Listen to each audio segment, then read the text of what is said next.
नमस्कार, मैं हूं पवन त्यागी। पिछले 48 घंटे से देश के अलग अलग राज्यों में ट्रक और बसों की हड़ताल चल रही है।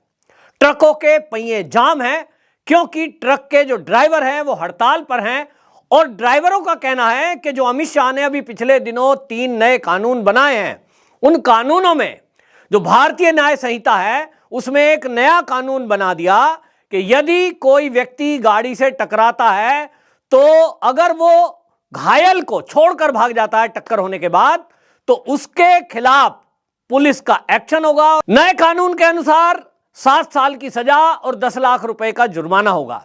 अब ट्रक ड्राइवरों का कहना यह है कि सड़क पर जब हम चलते हैं, बड़ी गाड़ी होती है, आमतौर पे छोटी गाड़ी वाले रोंग साइड से ओवरटेक करते हैं।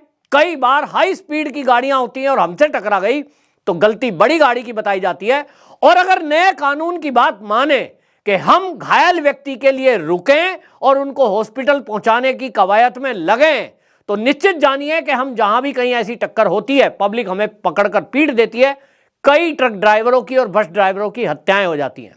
इसी तरह मॉब लिंचिंग होती है। लेकिन सरकार का जो कहना है, एक तरफा ये कानून बना दिया, इसके पहले ना किसी ड्राइवर से कोई सलाह ली गई, ना ट्रक ड्राइवर या बस जो ट्रांसपोर्टर हैं जिनकी बसें चलती हैं उनसे कोई राय नहीं ली गई और अचानक से घोषणा हो जाती है एक दिन कि कानून बदल दिया गया। सोचिए, पहले भी ये कानून था, लेकिन पहला कानून था सड़क परिवहन मंत्रालय के तहत जो होता था परिवहन का, वो 2 साल की सजा थी, थाने से जमानत हो जाया करती थी।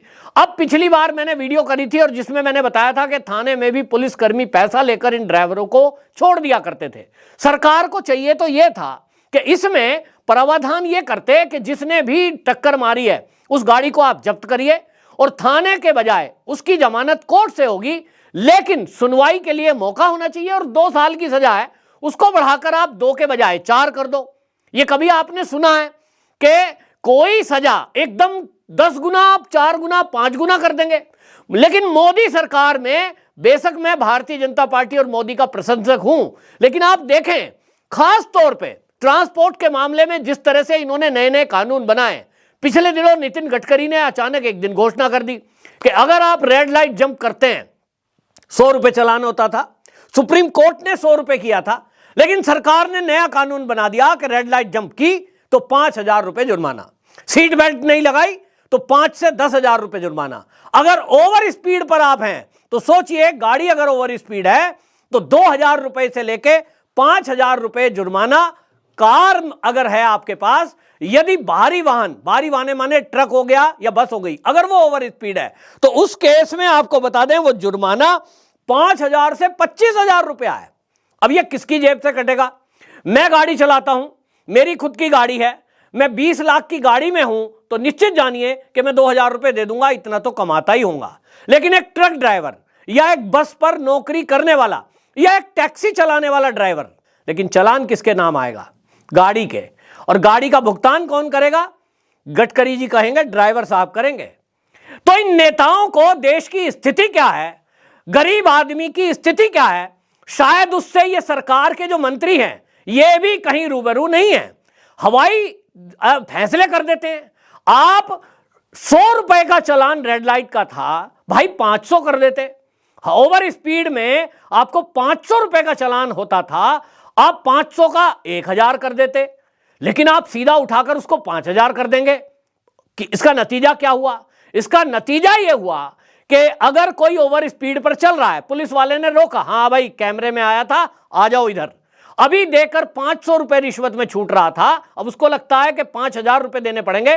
पुलिस भी आधे आधे में फैसला करती है तो 2,500 रुपया जेब में गया।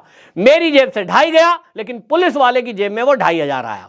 अब आप कहोगे साहब कैमरे से हो रहा है, तो कैमरे से आप जो करते हैं उसके बाद आप सुन रहे हैं क्या होता है?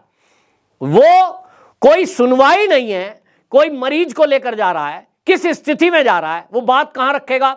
आपने उसके घर चालान भेज दिया, वो अब मैसेज आ जाता है आजकल, भुगतान करिए, लिंक भेजा जा रहा है, कोई सुनवाई नहीं है।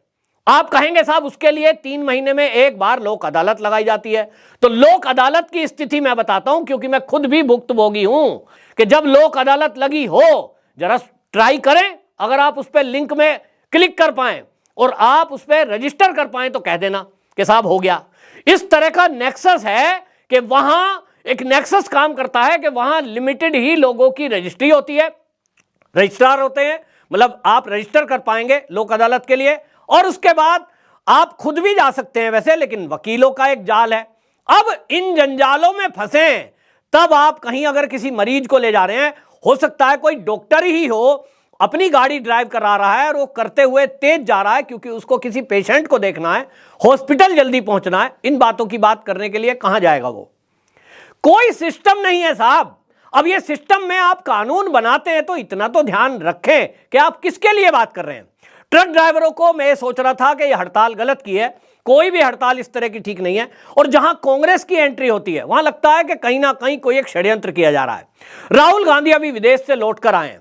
राहुल गांधी इस ट्रक हड़ताल में भी एंट्री कर चुके हैं, क्योंकि ये जो ट्रांसपोर्ट एजेंट है, ट्रांसपोर्ट एजेंसियां जो चलती हैं, इनकी जो यूनियन है, अब उसमें एक सबसे बड़ी यूनियन है, वो है all India motor transport Congress. Congress के लोग हैं, कांग्रेस से जुड़े हुए हैं। यूं तो भारतीय मजदूर संघ और आरएसएस की जो यूनियन है उससे भी लोग एफिलेटेड हैं और जुड़े हुए हैं। सरकार की मंशा बिल्कुल ठीक थी कि ये जो घायल हैं इनको हॉस्पिटल तक ले जाया जाए ताकि इनका इलाज हो जाए, इनकी जिंदगी बच जाए। क्योंकि किसी के परिवार से यदि व्यक्ति मरता है तो उसको आप 50 लाख रुपए भी दे देंगे तो वो जीवन की कीमत नहीं है, और इसलिए कानून बनाने की आवश्यकता थी। तो सरकार की मंशा ठीक है लेकिन तरीका गलत है। आज भी सड़कों पर जब चक्का जाम है, बसें, टैक्सी और ट्रक खड़े हुए हैं, आपको बता दूं कि दवाइयों के दाम बढ़ने लगे हैं, पेट्रोल डीजल के दाम बढ़ना शुरू हो गए हैं, काला बाजारी शुरू हो गई है, क्योंकि लोगों को लगता है पता नहीं कब तक ट्रक नहीं आएगा। जब तक ट्रक नहीं चलेंगे तो सप्लाई नहीं होगी, सप्लाई नहीं होगी तो सब्जी बेचने वालों ने अभी जमाखोरी शुरू कर दी है। नेताओं पे फर्क पड़ता नहीं है। आम जनता, आज की डेट में बता दूं कि पिछले 3 दिन में आज आलू, टमाटर, प्याज का दाम बढ़ चुका है।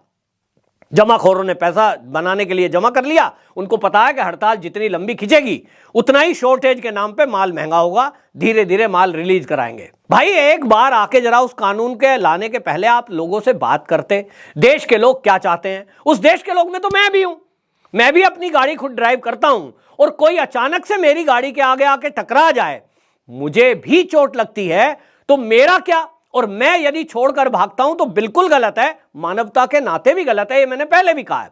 तो मुझे घायल व्यक्ति को हॉस्पिटल ले जाना चाहिए, लेकिन सवाल वही है कि कहीं भीड़ भाड़ वाले एरिया में और आप टकराने के बाद उसको उठाने के लिए भी ले जाएं तो आपको बता रहा हूं नतीजा क्या होता है। मैंने अपनी आंखों से देखा है। एक बार ऐसे ही रोड एक्सीडेंट हुआ, गाड़ी वालों ने कहा जी हम इसको हॉस्पिटल ले जा रहे हैं, जल्दी जल्दी जल्दी हमारी गाड़ी में डालो।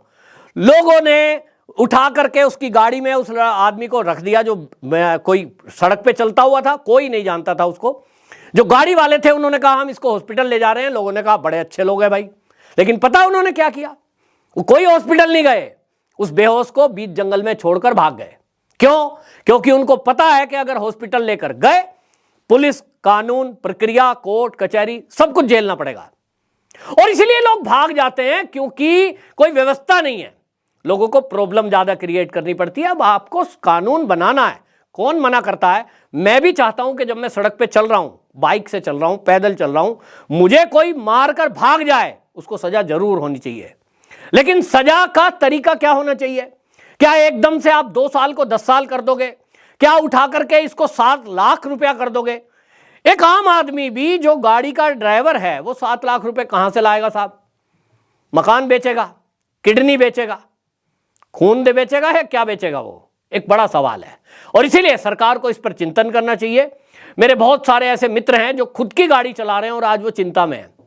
आपको बता दूं, मैं खुद अपनी गाड़ी चलाता हूं। सभी लोग, सबके घर में लगभग गाड़ियां हैं जो एक मध्यम फैमिली के लोग हैं। चाहे वो बाइक है वो भी, उस पर भी लागू होता है, चाहे वो कार है छोटी, उस पर भी ये कानून लागू होता है। मानवता के नाते वैसे भी अगर कानून ना भी हो, सजा ना भी हो, तब भी मानवता के नाते यदि कोई सड़क के किनारे घायल है उसको हॉस्पिटल पहुंचाना चाहिए। हम लोग वो हैं, हमारा वो देश है कि अगर कोई कुत्ता भी घायल पड़ा है तो उसको भी रुककर पहले सोचते हैं कि इसको कोई ट्रीटमेंट दिया जाए। मानवता के नाते होना चाहिए। सरकार को बात तो इस तरह से करनी चाहिए। हेलमेट को लगाना अनिवार्य है क्योंकि मेरी जान जोखिम में होता है।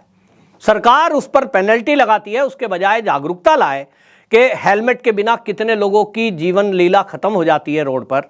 जागरूकता लाएंगे तो मुझे समझ में आता है। मैं एक बार बाइक से गिरा हूं, मेरे सर में चोट लगी, उसके बाद से मैं खुद का हेलमेट लेके चलता हूं। मुझे घर के अगर 100 मीटर भी जाना है, मेरी हैबिट बन चुकी है कि बिना हेलमेट में नहीं जाता। ठीक इसी तरह हिट एंड रन मामले में सरकार को जागरूकता पहले लानी चाहिए। सोशल मीडिया का जमाना है। अमित शाह या कोई भी, नितिन गडकरी जी मीडिया में आने चाहिए थे और कानून लाने के पहले सरकार के नुमाइंदे बाकायदा ट्रांसपोर्टरों के साथ बैठकर बात करनी चाहिए थी। कोई ट्रांसपोर्टर ये कह ही नहीं सकता था कि साहब 2 साल की सजा है, इसको आप 0 कर दो। भाई 2 साल की सजा है, 1 लाख रुपए जुर्माना था, मैंने जैसे कहा उसको आप डबल कर दीजिए। 2-4 साल बाद, 1 साल बाद फिर बढ़ा देते। आप 2 साल को उठा के 10 साल कर दोगे और 10 लाख जुर्माना कर दोगे। उसके बाद ये हड़ताल होगी और जनता आम परेशान होगी। नेता लोग हैं, ये तो हवाई जहाज से और हेलीकॉप्टरों से उड़कर एक से दूसरी जगह पहुंच जाते हैं, इसलिए शायद इनको जमीनी हकीकत नहीं पता चलती। हालांकि पता यह लगा है कि गृह मंत्रालय में एक हाई लेवल मीटिंग चल रही है। इसलिए मैं ट्रक भाइयों की तरफ से और सभी जो गाड़ी चलाने वाले हैं उनकी तरफ से ये कहना चाहता हूं सरकार से कि वो जागरूकता लाए, कानून के बारे में विस्तार से बताए। और जहां तक है फिलहाल तो अभी आपको इस कानून में कटौती करनी ही पड़ेगी। हालांकि संसद से पास हो चुका है, अब कैसे इसमें अमित शाह करते हैं, लेकिन जैसे हमने देखा कृषि बिल में भी ये कानून वापस लेने पड़े थे। 2024 का लोकसभा चुनाव सर पर है और मैंने आपको बता दूं एक्सपोस्ट पर लिखा है कि इसमें कांग्रेस और कम्युनिस्टों की एंट्री हो चुकी है। भारतीय जनता पार्टी और ये केंद्र सरकार इसे हल्के में ले रही है, लेकिन यह बड़ा विकराल रूप आंदोलन के रूप का ले सकता है। और भारतीय जनता पार्टी के लिए, केंद्र की सरकार के लिए, जब राम मंदिर के उद्घाटन का मौका आ रहा है, ऐसे में देश का माहौल खराब करने के लिए कुछ सामाजिक असामाजिक तत्व इस हड़ताल के बीच में घुसकर देश का माहौल खराब कर सकते हैं।